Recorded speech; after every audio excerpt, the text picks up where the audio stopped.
Echoes Act 2 Week 2. The Guardian and Failsafe use nanomachines to track radiolaria further into Nessus' core.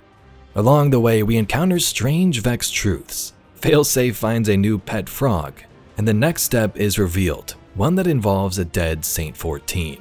Let's discuss this week's events.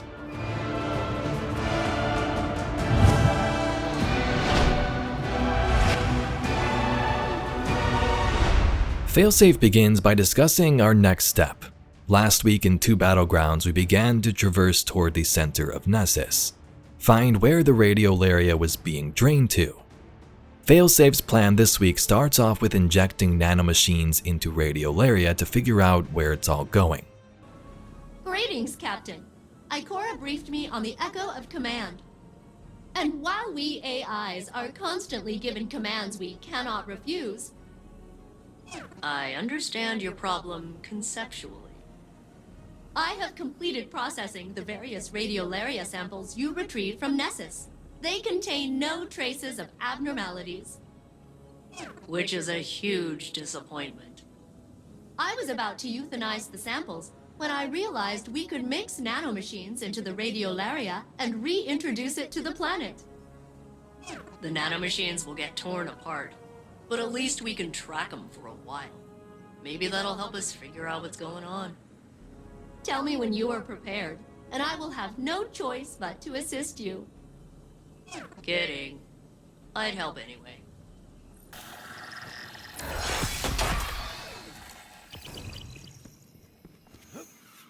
All right, Captain. I've added nanomachines to the radiolaria that will allow us to track its progress down through Nessus. Please reintroduce the samples to the planet at the designated sites.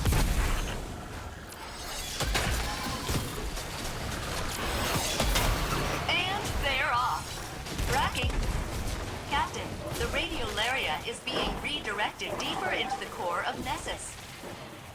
I can hardly pick up the signals of my nanomachines. I'm calibrating the coordinates. Got it. They're moving through a previously unexplored area, and it appears to be heavily occupied. Prepare yourself for battle. We find out that the radiolaria is being directed to the core of the planetoid, redirected that is. In the new battleground core, we travel down to the source, or try to. Along the way, we encounter Vex and Taken forces. The Taken are free from their leader and also seem to be drawn to the conductor and its works. Fighting them, we make our way down to the bottom in a Mercury-like strike to destroy a Vex mind, and the plans have changed. We're stuck. Hey, Captain. You're heading into the deepest parts of the planet. Those nanobots could only tell me so much. You'll need to get down there yourself if I'm going to get any useful data. You are in unknown territory now, Guardian. Be ready.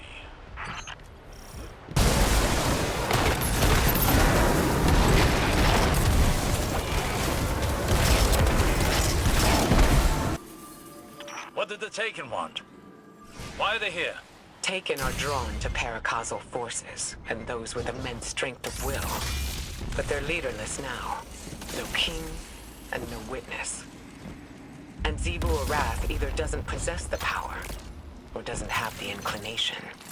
All we can speculate is that they're drawn to the conductor. Since you released those nanobots into the radiolaria, I can track their movement through Nessus. I couldn't have done it without you. You know, since I'm all the way up on the planet's surface. It's fun looking at this place through your eyes, though.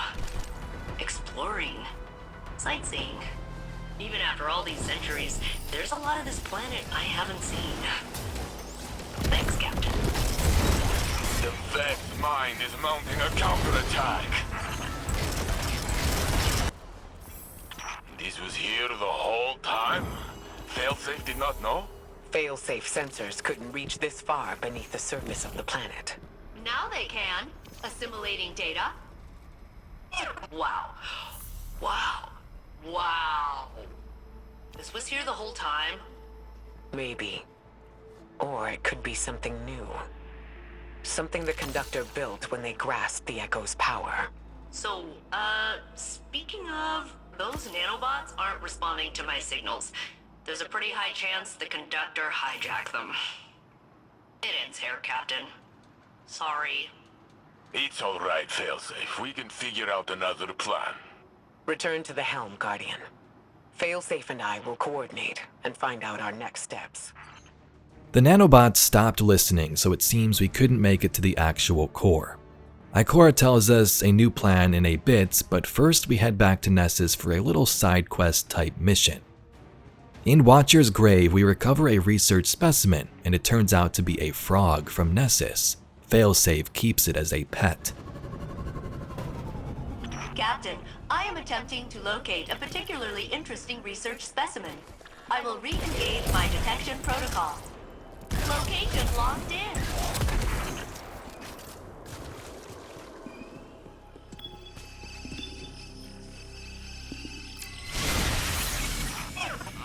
Where is the specimen? It's supposed to be right here, I swear. I've been practicing. Ugh, you heard me do the beat boops and everything. Okay. Refining parameters. Adjusting for the unlikely event of specimen locomotion. Beep boop, beep boop, beep boop, beep boop, beep boop, beep boop.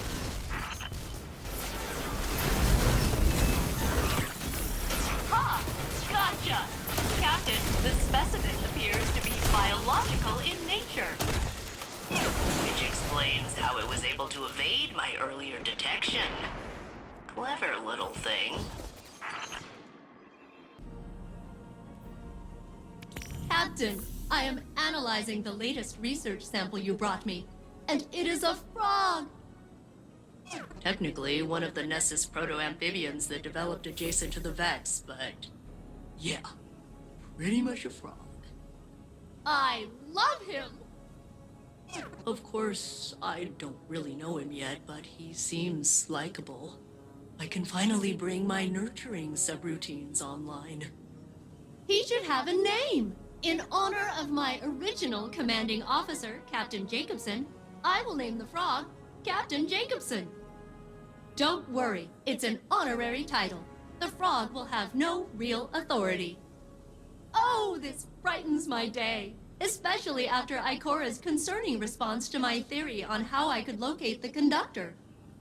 She was aghast. It seemed to cause her emotional distress. She asked me not to mention it to anyone else, so I won't. Thanks again for the frog.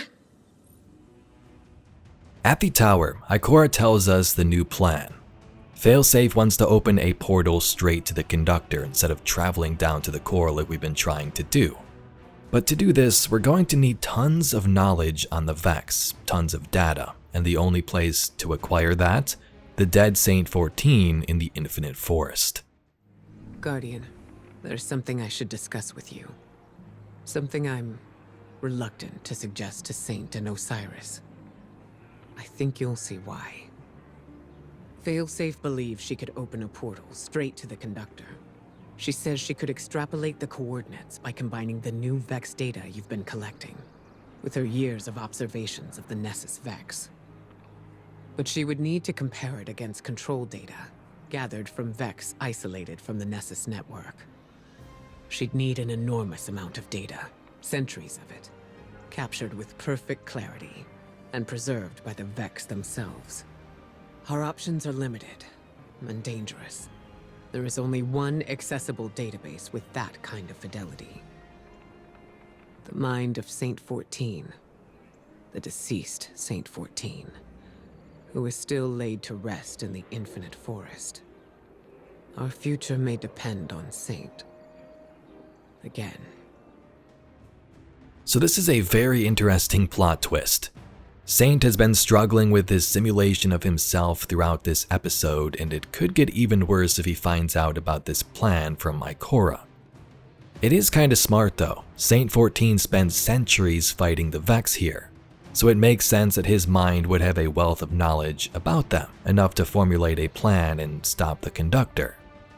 You best bet though that he's likely going to figure out what's going on and will have to overcome this obstacle too.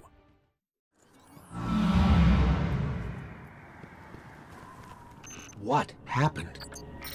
Vex. thousands of them.